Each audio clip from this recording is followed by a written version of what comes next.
여러분이 앞에 보시는 것처럼 믿음이 강한 자가 되십시오 라고 하는 제목입니다. 믿음이 강한 자가 되십시오. 아무리 좋은 교회일지라도, 또 비록 하나님의 교회일지라도 교회 안에는 믿음이 강한 자와 믿음이 약한 자가 섞여서 신앙합니다. 신앙의 표준이 높은 자들도 있고, 또 신앙에 있어서 참 자유롭게 하시는 분들도 있습니다. 진리가 너희를 자유롭게 하리니 라고 말씀한다고 해서 우리의 신앙을 자유롭게 하라고 하는 말씀은 아닙니다. 죄로부터, 죄의 속박으로부터 우리를 자유하게 한단 말입니다. 그렇죠? 그런데 이 말씀을 오해해서 신앙을 자유분방하게 하시는 분들도 있습니다. 되는 대로 하면 되면 되고 안 되면 말지 하며 신앙하시는 분들도 있고, 또 그 신앙의 표준이 아주 강해서 확고부동한 분들도 있습니다. 그러면 그것이 실상이라고 해서, 또 그것이 오늘날의 현상이라고 해서 그것을 정상으로 받아들이면 안 됩니다. 이렇게 세월이 흘러서 예수님이 오실 때가 가까이 임했고, 예수님이 오실 때까지 믿음이 강한 자는 강한 대로 살고 약한 자는 약한 대로 살아도 된다는 말입니까? 이것이 오늘의 현실이라고 해서 성경은 무엇이라고 권면할까요?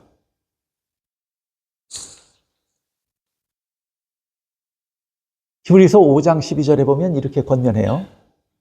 때가 오래되었으므로, 믿은 지 이제 한 5년 됐고 10년 됐으면 오래됐습니까? 20년 됐고 30년 됐으면 진짜 오래됐죠. 그렇죠?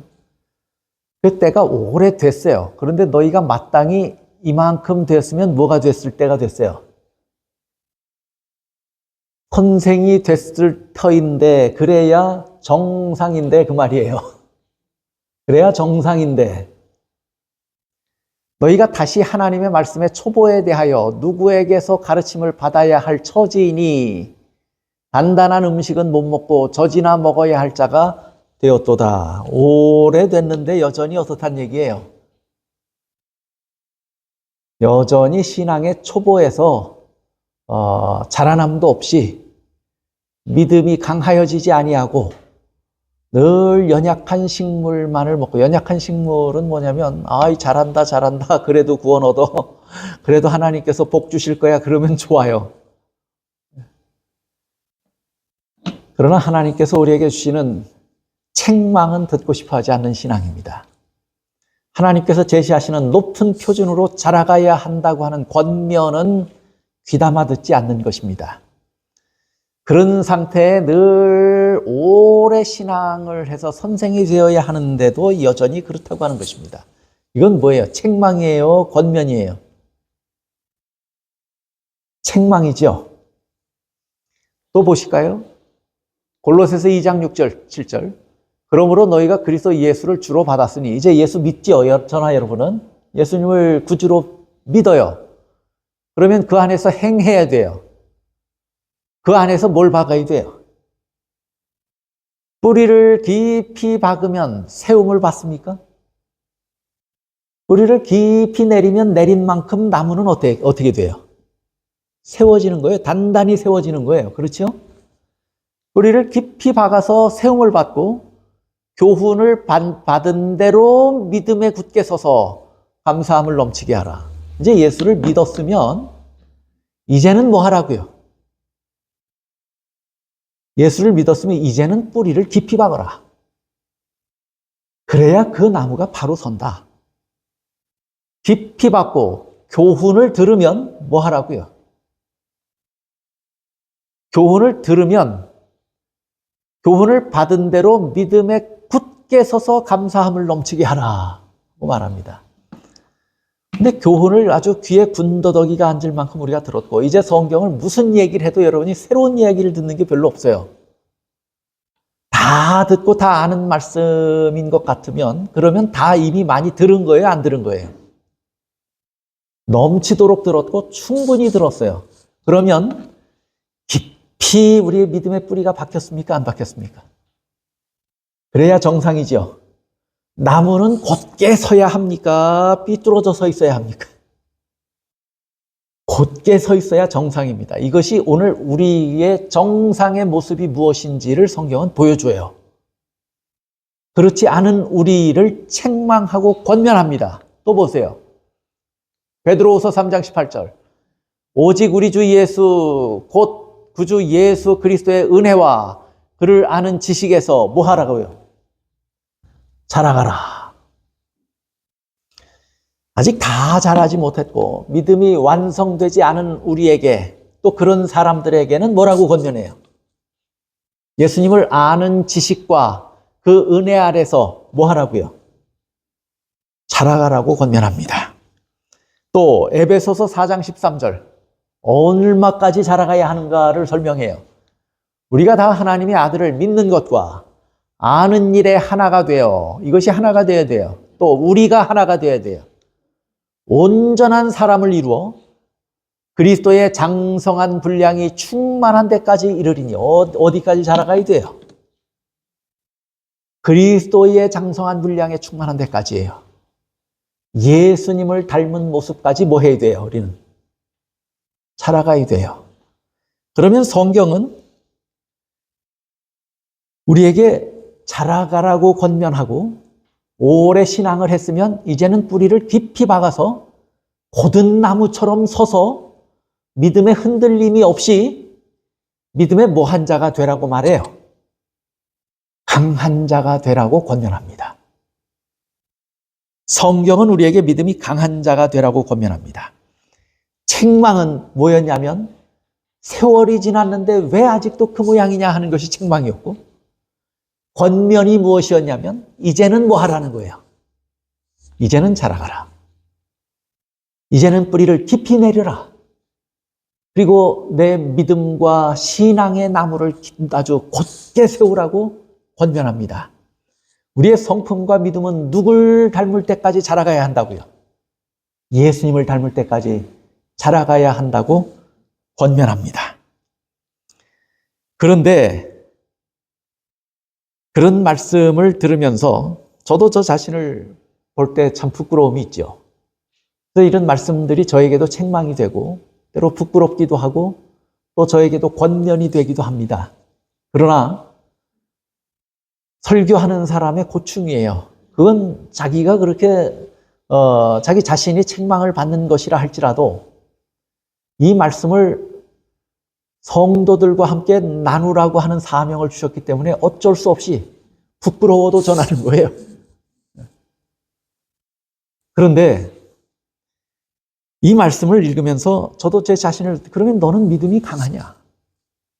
너는 믿음이 강한가 약한가? 그러면 너는 지금 네 믿음이 아직도 자라고 있느냐 아니면 멈춰 있느냐? 내가 아직도 신앙의 높은 표준을 바라보고 있느냐? 아니면 만족하고 있느냐? 이런 질문들을 하면서 말씀을 본 것입니다. 오늘 저와 여러분 모두가 이런 하나님의 말씀들 앞에서 스스로 이렇게 질문하면서 우리 자신을 좀 살펴볼 수 있었으면 좋겠습니다. 그런데 어떨 때 가만히 보면요. 믿음이 강하다 또는 믿음이 약하다라고 하는 것의 기준을 무엇에 두어야 할지 모호할 때가 있습니까? 없습니까?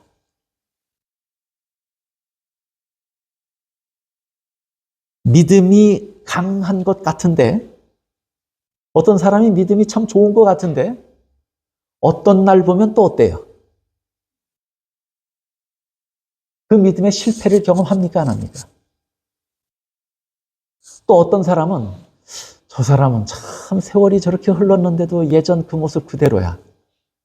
믿음이 자란 것도 아니고 그렇다고 안 믿는 것도 아니고 그러고 해서 저 사람은 믿음이 좀 약하겠지 했는데 어떨 때 말하고 어떨 때 결단하는 거 보면 믿음이 있어요? 없어요? 또 믿음이 있어요.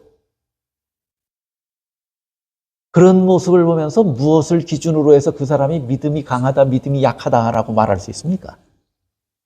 또 같은 사람이라도요, 어떤 방면에 대해서는, 어떤 일에 대해서는 강한 믿음과 확신을 가지고 있어요. 그런데 그분에게도 취약한 부분이 있습니까, 없습니까? 건드리면 무너지는 부분이 있어요. 유혹하면 넘어지는, 실수하는 부분이 있어요, 그 사람에게. 믿음이 강한 것 같은데 어떤 것에 대해서는 단호하고 어떤 것에 대해서는 참 유약해요. 우리 믿음의 전반적인 모습을 보면 참으로 조화롭지 못하다 하는 생각을 할 때가 있고, 또 한결같지 못하다 할 때가 있어요. 그런 모습을 보면서 어떤 사람은 그런 넘어졌을 때, 약할 때, 유약한 모습을 볼 때 그 사람을 보면 뭐라고 평가해요? 그 사람 참 믿음이 형편없구나, 믿음이 약하구나, 이렇게 평가할 거 아닙니까? 또 어떤 사람이 참 단호해요. 시험과 유혹에서 단호한 모습을 보여줬어요. 그러면 그 사람을 뭐라고 평가할 수 있어요? 그 사람 참 믿음이 대단한 사람이구나. 그런데 그 사람이 항상 그런 건 아니에요. 이렇게 믿음이 좋다, 나쁘다라고 하는 것을 이야기할 때는 때로는 그 기준이 모호할 때가 있습니다. 그러면 우리는 뭘 봐야 돼요? 뭘 보고 판단해야 합니까? 그건 누구의 판단이었어요? 아, 저 사람은 믿음이 있는 것 같다, 저 사람은 믿음이 좀 약하다. 그건 누구의 판단이었어요? 제 판단이었잖아요. 사람의 판단이에요. 우리가 사람의 판단으로 어떤 사람을 믿음이 약하다, 강하다 이렇게 판단하는 것은 우리 스스로가 실수할 수 있는 함정에 들어가는 것입니다. 그 사람을 판단하는 분은 누구예요? 하나님이에요. 그 사람이 믿음이 있다, 없다라고 판단하는 기준은 어디에 있어요? 성경에 있어요. 우리가 자의로 판단할 수 있는 문제가 아니에요. 그래서 우리는 어떤 형제의 실수를 보고 믿음이 없다라고 판단해서는 안 돼요. 또 우리는 어떤 형제의 단호한 모습을 보고 저 사람은 참 믿음이 대단하다, 이렇게 단언해서도 안 돼요. 그 평가의 기준은 어디에만 있어요? 성경에만 있는 거예요. 성경이 판단하고 하나님이 판단하시는 거예요. 우리는 단순히 바라보는 거예요. 판단하면 안 돼요. 사람을 비판해서도 안 돼요. 그런 자들에게 어떻게 하라고 하는 권면을 우리가 배워요, 오늘. 그런데 보세요. 성경의 판단이 무엇인가? 오늘 로마서를 우리가 공부하는데 사도 바울이 설명하는 믿음이 좋고 나쁨의 판단의 기준이 무엇인가 하는 것을 오늘 우리가 좀 살펴볼 겁니다. 첫 번째는 누가 믿음이 강한 자인가 하는 것이에요. 사도 바울의 판단입니다.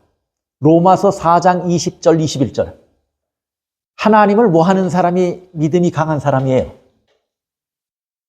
하나님을 신뢰하는 사람이 믿음이 강한 사람이에요. 하나님을 신뢰하는 사람이. 로마서 4장 20절에 보면 이렇게 말해요. 믿음의 조상 아브라함에 대해서 설명을 하면서 한 얘기예요. 믿음이 없어 하나님의 약속을 의심하지 않고 믿음으로 견고하여져서 하나님께 영광을 돌리며 약속하신 그것을 또한 능히 이루실 줄을 뭐 하느니라? 확신하느니라. 근데 아브라함이 그 약속이 이루어질 것이라고 하는 확신을 갖기에는 너무 오랜 시간 기다려야 됐잖아요. 너무 불가능한 형편에 있었잖아요. 그렇죠? 그런데 어떻게 저렇게 확신할 수 있습니까? 그래서 성경은 뭐라고 이야기를 했냐면 확신했다고 했는데 그 믿음이 어떻게 됐다고 그랬어요? 점점 견고하여져서 시간이 오래 지체되어도 그리고 일어날 수 있는 환경도 아니고 가능성도 없지만 하나님과 대화하고 하나님을 경험하고 하면서 그의 마음 안에 하나님을 향한 믿음이 뭐해졌다는 얘기예요. 점점 자라갔다는 얘기예요. 그래서 점점 자라더니 어느 지경에까지 이르렀어요. 그 약속하신 것을 하나님은 능히 뭐 하실 것이라고, 이루실 것이라고 하는 확신을 가질 때까지 그 믿음이 어떻게 됐다는 얘기예요. 자라갔다는 얘기예요. 믿음이 강한 자가 어떤 자인가 하는 것을 사도 바울이 설명합니다. 믿음은 자라가는 자가 강한 것입니다. 자라나는 자가 강한 것입니다. 그러면 그 믿음을 우리가 객관적으로 평가할 수 없잖아요. 아주 처음 나온 초보자가 처음엔 이것저것 다 몰라서 실수도 해요. 그런데 하나하나 배워가면서 배우는데 마치 하얀 도화지 위에 그 위에 새겨놓은 것처럼 그 말씀을 잘 순수하게 받아들이고 그대로 따라가려고 노력을 해요. 그러면 그 사람의 믿음은 어떤 거예요? 자라가는 믿음이죠. 이 믿음은 강한 믿음이에요. 이 믿음을 따라갈 믿음이 없어요.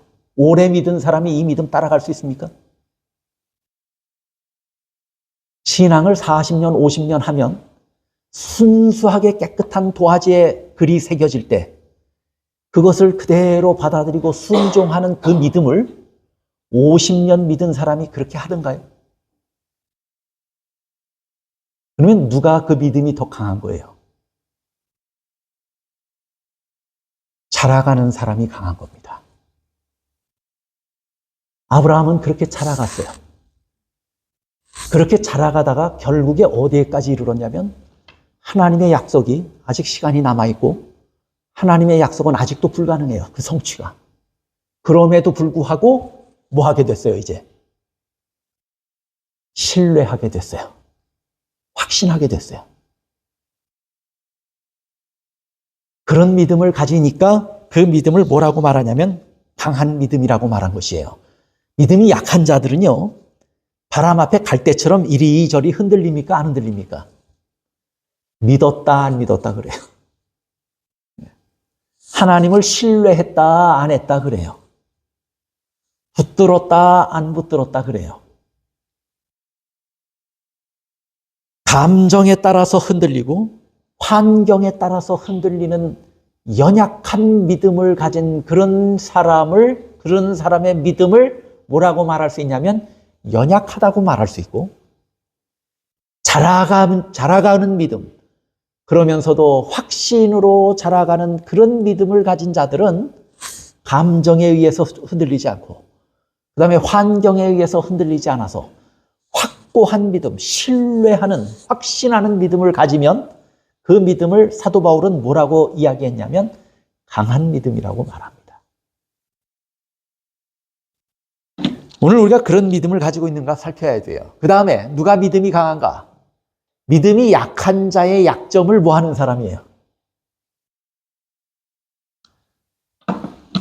믿음이 약한 자의 약점을 담당하는 자의 믿음이 뭐 한 사람이라고요? 강한 믿음을 가진 사람이다. 로마서 15장 1절부터 3절 보세요. 믿음이 강한 우리는 하는 거 보니까 지금 사도 바울은 나도 뭐 하단 얘기예요. 나도 믿음이 강하다 그 얘기예요. 우리는 하면 자기 포함하잖아요. 그렇죠? 사도 바울도 믿음이 강하다고 자기를 얘기했어요. 근데 사도 바울은 교만한 사람은 아니에요. 자기는 죄인 중에 괴수라고도 말한 사람이에요. 그렇죠? 교만해서 저렇게 이야기한 것이 아니에요. 그러나 실제로 사도 바울은 믿음이 강했어요. 믿음이 강한 우리는 마땅히 믿음이 약한 자의 약점을 뭐하고, 그런 믿음이 강한 자에게는 특징이 있어요. 어떤 특징이 있어요? 믿음이 연약한 자들의 약점을 뭐하는 특징이 있어요? 담당하는 사람들이에요. 또 자기를 기쁘게 하지 아니할 것이요. 우리 각 사람이 누굴 기쁘게 해요? 이웃을 기쁘게 하되 선을 이루고 덕을 세우도록 할지니라. 이런 사람이 뭐한 사람이란 얘기예요. 이런 사람이야말로 믿음이 강한 사람이다. 믿음은 내면에 존재하는 부분과 외면으로 나타나야 하는 부분이 있습니까? 없습니까? 있어요. 내면에 존재하는 믿음은 하나님의 말씀을 받아들이고 약속을 받아들이고 그것을 붙드는 확신의 마음이 뭐예요? 내면에 존재하는 믿음이에요. 이런 강한 믿음을 가진 사람은 외적으로도 강한 믿음이 표현이 될까요? 안 될까요? 돼요. 그러면 그런 내적인 강한 믿음을 가진 사람은 외적으로 이런 믿음의 형태를 보여야 한다. 이것이야말로 진짜 강한 믿음이다. 하고 설명하는데 그것이 뭐냐면 마땅히 믿음이 연약한 자들의 약점을 뭐해요? 담당해야 돼요. 3절엔 뭐라고 말했냐면 그리스도께서도 자기를 기쁘게 하지 아니하셨나니 예수님도 자기를 기쁘게 하지 않았어요. 그렇죠? 누굴 기쁘게 했어요?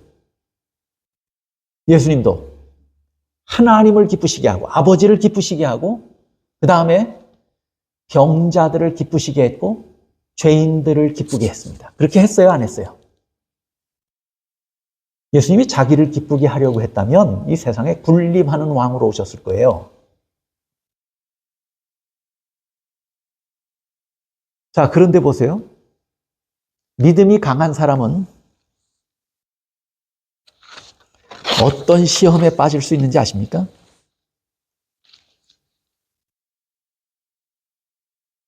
믿음이 강한 사람은요, 내가 항상 옳다고 생각해요. 내가 항상 우월하다고 생각해요. 그러면 다른 사람은, 내가 항상 옳으면 다른 사람은 어떤 거예요? 다른 사람은 옳지 않은 거예요. 내가 옳다고 생각하는 사람은요, 다른 사람은 옳지 않은 것입니다. 그런데 만약에 내가 옳다고 하는 사람이 다른 사람을 옳지 않게 본다면 그 사람에게 어떤 태도를 보일까요? 너는 틀렸어 이렇게 태도를 보입니까? 안 보입니까? 내 말을 들어 이렇게 합니까? 안 합니까? 물론 마음이 좀 여리고 부드러운 사람은 그렇게까지 말 안 하죠. 그런데 항상 내가 옳다고 하는 확신을 가진 사람들은 성향이 뭐냐면 너는 틀렸다는 거예요.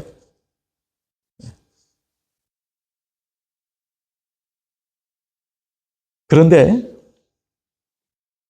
그런 태도를 가지면 상대방을 기쁘게 할 수 있습니까? 없습니까?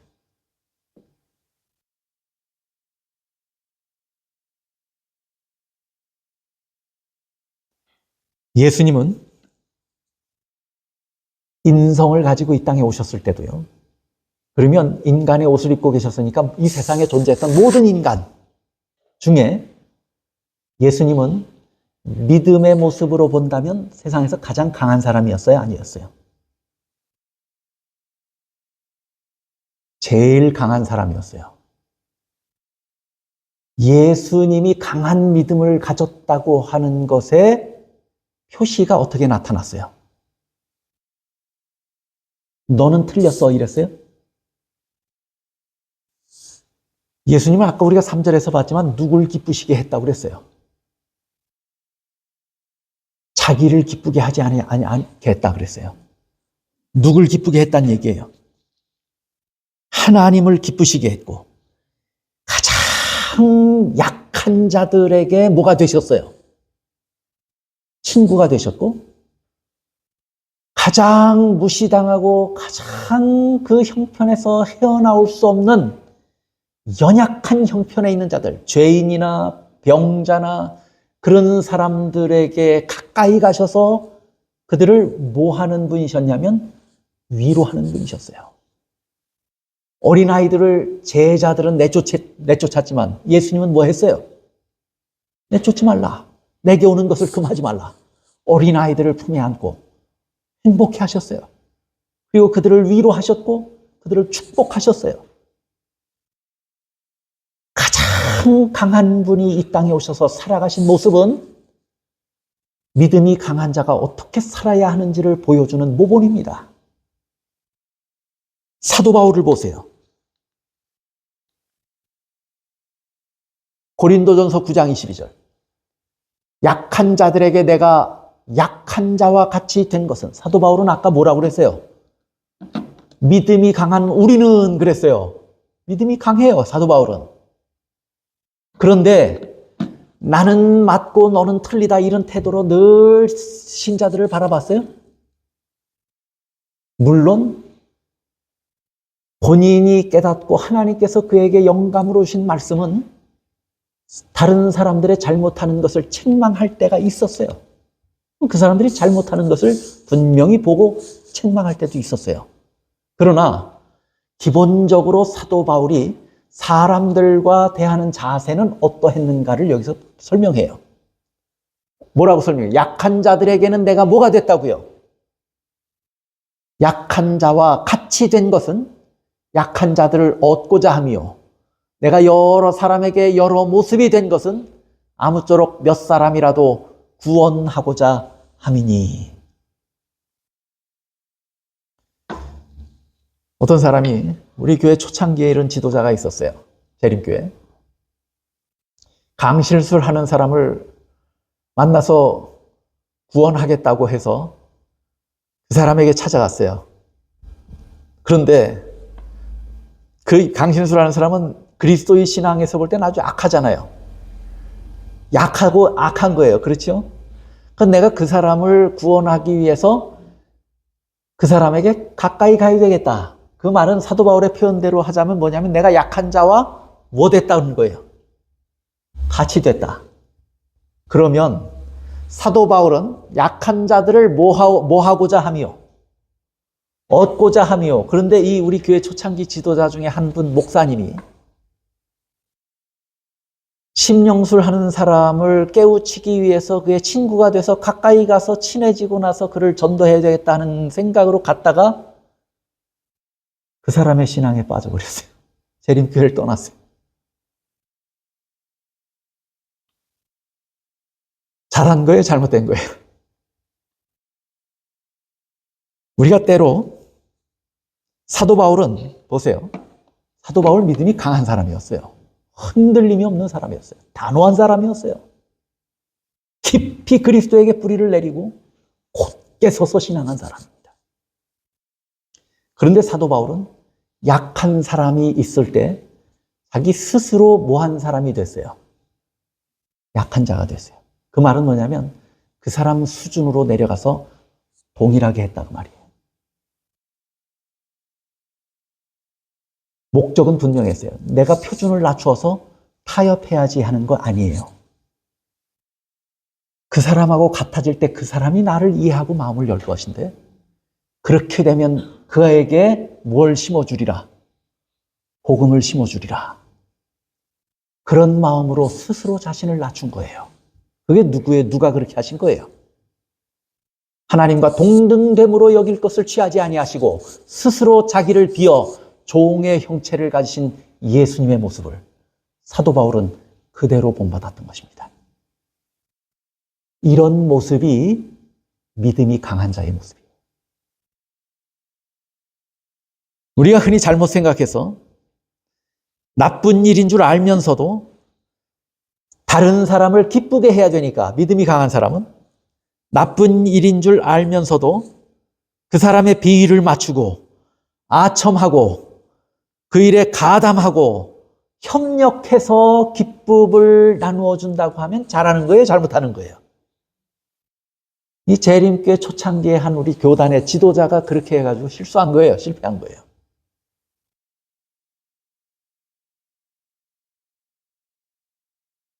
이웃을 기쁘게 하라고 하는 말씀은 무슨 말씀이냐면 자기를 낮추어서 이웃을 기쁘게 하라는 얘기는 이웃을 기쁘게 하되 그 사람의 연약한 점을 뭐 하지 말라. 무시하거나 비난하지 말아라. 연약하다고 해서 무시하지도 말고 비난하지도 말고 또 강제하거나 강요하지도 말라.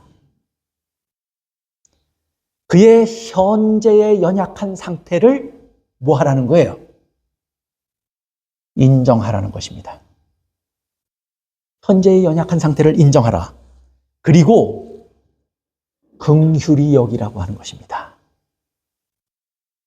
그런 사람을 사랑하라고 하는 것입니다. 그것이 진정으로 참으로 그 형제를 기쁘게 하는 것입니다. 그 형제가 자기보다 뛰어난 사람이 자기의 형편으로 내려와서 자기와 같이 되어서 자기의 형편을 진정으로 이해하고 그럼에도 불구하고 차이가 많음에도 불구하고 나를 그렇게 허물없이 사랑하는 것을 본다면 그 사람이 기쁠까요? 안 기쁠까요? 기쁘지요. 그 사람이 마음을 열까요? 열지 않을까요? 마음을 열고 복음을 향하여 마음을 열고 예수님의 말씀을 향하여 마음을 열 것입니다. 그렇게 함으로 그 사람을 뭐 하는 것이에요?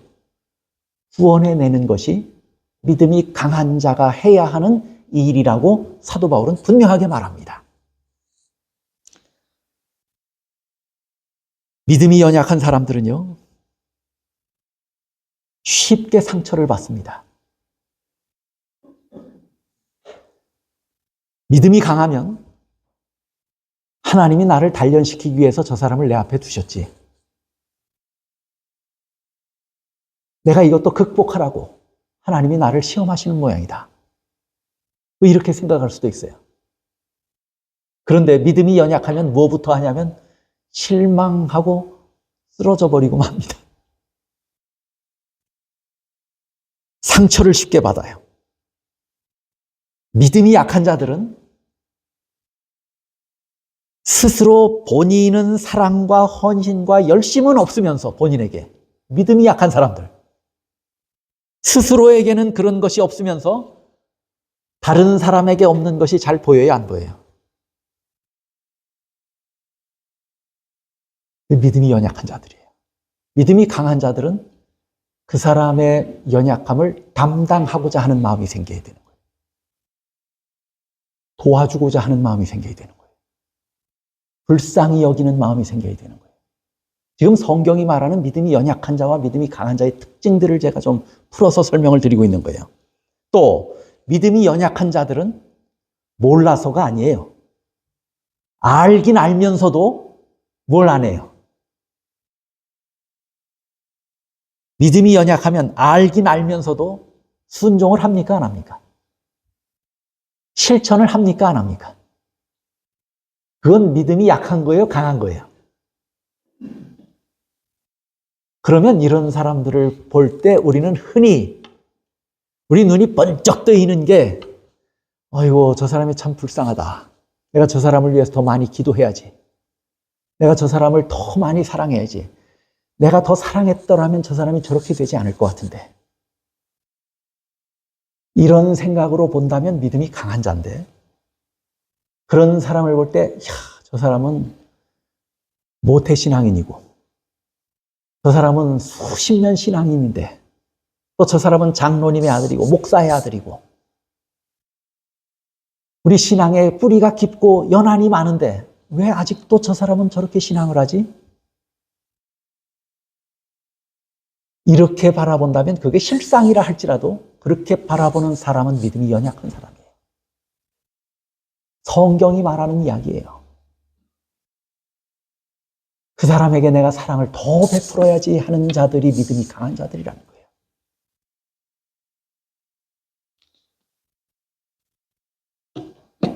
신앙을 오래 하면 할수록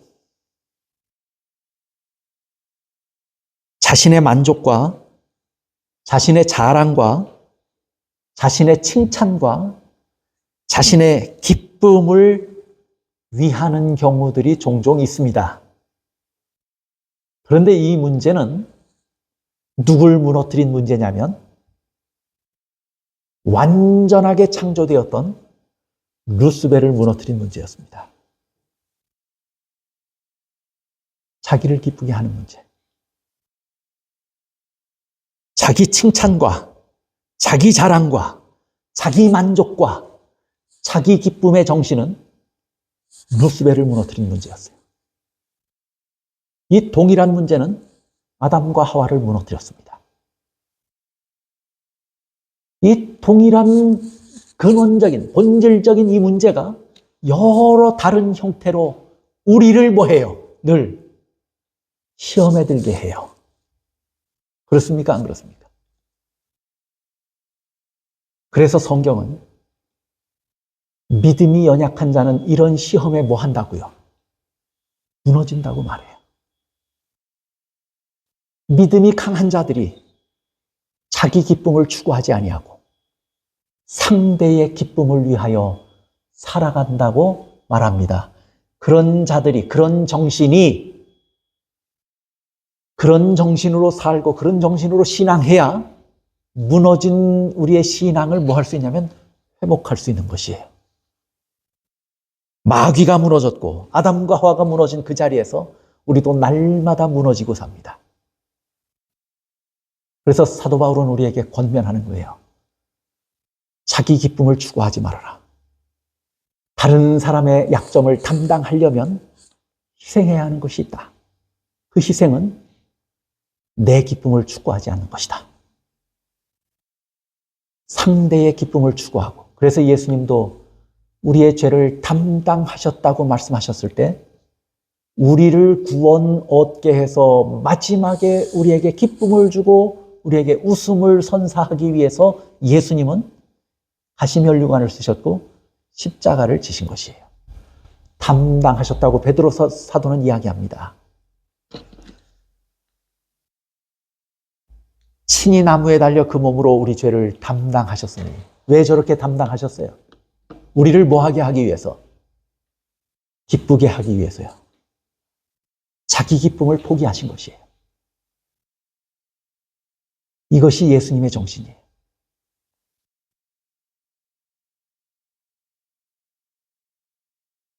믿음이 연약하고 그래서 마음에 썩 들지 않는 우리의 형제들을 만나면 그 형제를 도와줌으로, 그 형제를 유익하게 함으로 선을 이루기 위해서 노력하는 자들, 그런 사람들이 믿음이 뭐한 사람이라고 사도 바울이 말하는 거예요. 그런 사람들이 믿음이 강한 사람들이라고 말합니다. 시대의 소망에 있는 말씀을 좀 읽죠. 440쪽입니다. 믿음이 비록 약하고 그의 발걸음이 어린이의 발걸음처럼 흔들거릴지라도, 그런 사람들이 많아요. 그리스도를 믿는 자는 아무도 낮게 평가되지 않을 것이다. 흔들리는 믿음을 가졌어도 예수님은 그 믿음을 무시하지 않는다는 거예요. 낮게 평가하지 않아요. 또 계속해서 이렇게 말해요. 우리는 다른 사람보다 더 많이 받은 모든 것, 그것이 교육이거나 품위이거나 품성의 고상함이거나 그리스도인 훈련이거나 혹은 신앙의 경험이거나 간에, 그것이 우리의 도덕적인 문제나 아니면 인격적인 문제나 아니면 신앙적인 문제라 할지라도, 그런 면에서 우리가 더 많이 받아서 더 뛰어나다 할지라도 그 말이에요. 그렇죠? 이 모든 것으로 우리보다 적게 은혜를 받은 자들에게 빚지고 있으므로 우리는 우리의 능력의 한도 내에서 그들을 위하여 봉사하여야 한다. 우리가 강하다면 약한 자의 손을 붙잡아 주어야 한다. 항상 하늘에 계신 아버지의 얼굴을 베옵는 영광의 천사들은 하나님의 어린 자녀들을 섬기는 것을 기뻐한다. 하늘의 천사들은 우리처럼 죄 지은 자들이 아니에요. 죄를 알았어요. 죄를 알아요, 이제. 죄가 뭔지 봤어요, 천사들은. 지금 하늘의 천사들은 죄가 뭔지 봤죠. 루스벨이 타락할 때 봤으니까. 죄의 결과가 무엇인지도 알고 다 알아요. 그러면서도 자신을 죄의 유혹에 빠뜨리지 아니하고 스스로 뭐를 지켜낸 사람들이에요? 신앙과 고상함을 다 지켜낸 자들의 존재들이에요. 그런 사람들이 우리를 볼 때 얼마나 한심할까요? 그런 존재들이 우리를 볼 때는 얼마나 우리와 격차가 커서 그런 자들을 볼 때 한심할까요? 그런데 하늘에 있는 천사들은 참 믿음이 강한 자들이에요. 저들은 뭐 하냐면 우리처럼 부족한 믿음이 연약한 자들, 어린 자녀들을 섬기는 것을 기뻐한다고 그랬어요. 좋지 못한 품성의 특성을 가진 두려워하는 영혼들은 특별히 천사의 보호를 받는다. 더 나쁘면 천사가 더 많이 관심을 가지고 더 많이 봉사하고 더 많이 그를 사랑하고 헌신한다고 말합니다. 이것이 하늘의 정신이고 그리스도인의 정신입니다. 이런 정신을 가져야만 믿음이 뭐한 자란 얘기예요. 이런 정신을 가져야만 믿음이 강한 자예요. 하나님이 용서하셨다고 했어요, 안 했어요? 아무리 믿음이 약해도 하나님은 그 믿음이 흔들거리는 연약한 믿음이라도 하나님은 그 믿음을 가볍게 보시지 않는다고 그랬어요. 그러면 하나님이 용서하신 그 형제를 오늘 우리는 뭐 해야 돼요? 여러분이 뭔데 하나님이 용서하신 형제를 용서 못합니까? 용서 안 하고 계십니까? 또 하나님이 사랑하신 그 형제를 우리도 뭐 해야 된다는 거예요? 우리도 사랑해야 한다고 말해요. 중요한 것은 긍휼히 여기는 마음이고 사랑입니다. 정죄가 아니고 비난이 아니고 미움이 아니고 사랑이고 용서인 것입니다. 그것이 믿음이 강한 자의 정신입니다. 물론 잘못은 분명히 고쳐져야 합니다. 그러나 사랑으로 해야 합니다. 자기 희생으로 해야 합니다. 이것이 사도 바울의 권면이고 하나님의 명령입니다. 세계적인 복음주의 신학자 존 스타트는 이렇게 설명을 했어요. 로마서 15장 1절을 인용해서 이렇게 설명을 했어요. 본질적인 것들에서는 일치를, 우리가 진리에 대해서는 모두가 함께 같은 것을 믿어야 합니까? 다른 주장하면 안 돼요. 진리에 대해서는, 복음에 대해서는. 그런데 비본질적인 것들에서는 뭐예요? 비본질적인 것들이 내 취향에 맞지 않는다고 해서, 내 성향에 맞지 않는다고 해서 비난하거나 비판의 대상이 돼서는 안 돼요. 그것은 자유의 대상이에요. 또 모든 것에서 뭐를? 모든 것에서 사랑을. 그것이 본질적인 것이든지 비본질적인 것이든지 근본 밑바탕에 깔려있는 한 가지 정신은 뭐여야 돼요? 사랑이어야 합니다. 여러분, 예수를 믿고 나면 그 다음에는 우리의 존재 이유가 달라져야 합니다. 예수 믿기 전이나 후가 같으면 안 돼요. 예수를 믿으면 예수 믿음으로 구원 얻는 것이 우리의 존재 이유라면 예수 믿은 후에는 우리의 존재의 이유는 하나님을 기쁘시게 하는 삶이어야 돼요. 우리의 형제를 기쁘게 하는 삶이어야 합니다. 그것이 예수 믿은 후에 우리가 존재하는 이유입니다. 우리에게 믿음이 있다면 그것은 절대로 자랑의 대상이 아닙니다. 우리에게 은사가 있고 재능이 있다면 그것도 자랑의 대상이 아닙니다. 그것은 우리의 형제의 약점을 담당하라고 하나님께서 우리에게 주신 재능이고 은사입니다. 우리의 형제의 약점을 담당하기 위해서 우리의 믿음은 강해져야 합니다. 자랑의 대상이 아닙니다. 그러면서도 자기 자신은 낮추어서 겸손해야 합니다. 성경은 그러면서도 날마다 자아를 뭐 하라고 말해요? 죽이라고 말합니다. 자기 기쁨을 위해 사는 것이 아니에요. 하나님을 기쁘시게 하고 믿음이 연약한 자를 기쁘게 하는 것이 그리스도인의 삶입니다. 이 세상은 강한 자에게 약한 자들은 약점을 틀어지고 이용하는 대상일 뿐입니다. 그들은 그런 방법으로 더 부를 축적했고 밟고 올라섬으로 더 높은 자리에 올라갔고 더 강하게 되었습니다. 그것은 마귀의 정신입니다. 성경은 약한 자의 약점은 이용의 대상이 아니고 비난과 무시의 대상이 아니고 사랑의 대상이라고 말합니다. 믿음에 대해서도 마찬가지입니다. 이런 연약한 우리를 위에서 십자가를 지신 예수님이 오늘 우리에게 이런 각자 개인의 십자가를 지고 나를 따르라고 권면하고 계십니다. 이제 믿음을 꽤 오래 하신 저와 여러분들, 형제들의 연약함을 담당하고 함께 지고 대신 지는 예수님을 닮은 신앙을 하게 되시기를 바랍니다. 믿음은 자라나는 것이어야 하고 하나님의 약속을 신뢰하는 것이어야 합니다.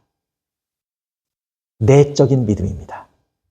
이 믿음의 외적인 형태는 연약한 자들을 담당하는 것입니다.